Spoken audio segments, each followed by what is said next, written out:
My favorite part of the rehearsal process is when we actually get to the space we're going to be using, because then I know how to work with it. I think with the rehearsal process, we've had multiple opportunities throughout rehearsals where our director Dustin has asked us to spend some time discussing the motivations behind what our characters are saying and doing, and what they know, what they don't know, and what they're discovering as the story unfolds.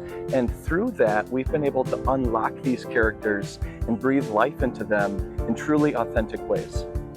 My favorite part of the rehearsal process, I think, is the freedom we get with how we play around with the scenes and the characters. I really like exploring that and just trying like crazy new things and really finding what works. That's my favorite part, at least. So far, my favorite part of the rehearsal process has been getting to know my castmates and getting to build the chemistry with them that gets shown on stage.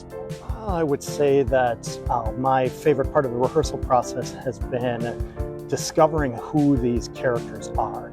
I really am a big fan of storytelling, and so I think that it's really one of the most fun parts of the process is to be able to figure out who are the people that are a part of the story, how are they telling that particular story, and how is the audience going to be able to connect with that. So I really enjoy kind of diving into a script, diving into a character, trying to figure out who they are, what makes them tick, what are some of the things that they do that are funny, quirky, that type of thing, to be able to tell the story. I think my favorite part of this rehearsal process is just watching the story come to life. Because in the beginning, we started from our read-through and everyone's just working out their characters individually. But as everyone's continued to develop their characters, it's really like brought the story to life through everyone all together, and that's been really fun to witness and be a part of. Getting to figure out my characterization after memorizing my lines has always been my favorite part, just making, now that I've got the lines down and I know what I'm saying and where I'm going, now I can actually have the fun of figuring out how to say it and what mood to convey as I'm saying it.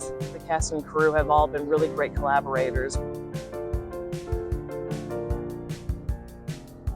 I really enjoyed the outdoors.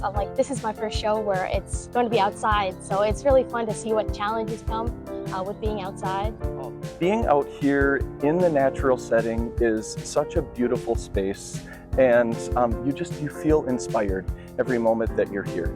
I love outdoor theater. This is my 6th season here at Summerstage, I believe, and it is one of my very favorite venues to perform. It's an awesome way to really connect with the audience. It's just a really fun and fulfilling experience as a performer. I really enjoy doing outdoor theater here. This is my 2nd season and I still love it. It's really unpredictable because you never know how the weather's going to be. Sometimes it's way too hot, sometimes it's way too cold. Sometimes it's rainy, sometimes you can hear planes in the highway. But it's just a really great experience to be in nature, and it's very different from any other theater experience that I've ever been a part of. The way that we're imagining this show is Shakespeare's great sitcom with memorable characters and zany situations. And like a lot of folks, I grew up on sitcoms. My grandma introduced me to Dobie Gillis and Lucy and Desi and Gilligan's Island as a young kid. And I remember gathering around the TV as kids, watching Family Ties and Seinfeld. And these days it's The Office and New Girl and Brooklyn Nine-Nine on loops. And there's something really magical about shared laughter between family, friends, and neighbors. And in this show, you are gonna laugh a ton. So come on out and enjoy the joy and laughter with all of us. Audiences will come to see this play, A, because it's a festive occasion to come out under the sun, B, because it's Shakespeare, and Shakespeare's been popular for a couple of centuries, and C, they like to laugh if it's a comedy, and D, relatives. I think, well, there's a lot of great moments in the show that are legitimately funny. So I think, I know we cast behind the scenes, we talk about, I can't wait for the audience to see this scene or that scene. I can't wait for them to see the reaction to this act, which I won't spoil for you because you got to come and watch it. So. I think that the audiences are going to enjoy this show because of the big characters. This is really a farce, and it is all of the mistaken identities and big facial expressions and, you know, silly jokes that are going to be happening. It's just silly and fun, and so I think the audience is really going to enjoy it.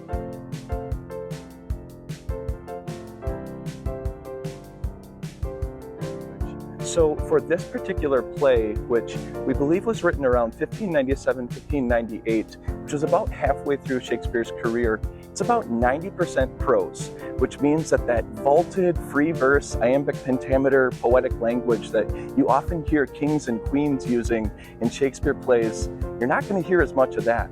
You're going to hear ordinary folks in the small town of Windsor talking in ordinary ways about ordinary small town problems that are extraordinarily important to each and every one of these characters. So it's not just accessible language, it's truly compelling as all of the hijinks unfold. Oh, absolutely, absolutely. I think this is super accessible to anybody, even if they're not a huge Shakespeare buff. And if you are a huge Shakespeare buff, I think you're gonna get a lot of like little things out of this too.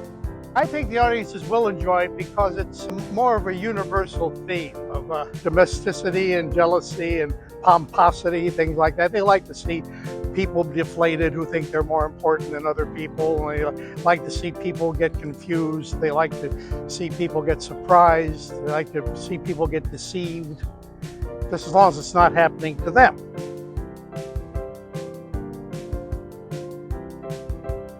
Not a sitcom, but I really like SNL. 70s sitcom. I am going to be honest with you. I liked MASH in the 70s. I didn't like it in the 80s. And it was my favorite sitcom of the 70s.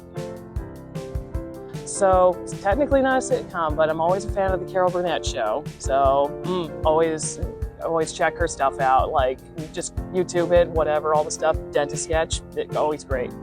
Love it. I like Mork and Mindy.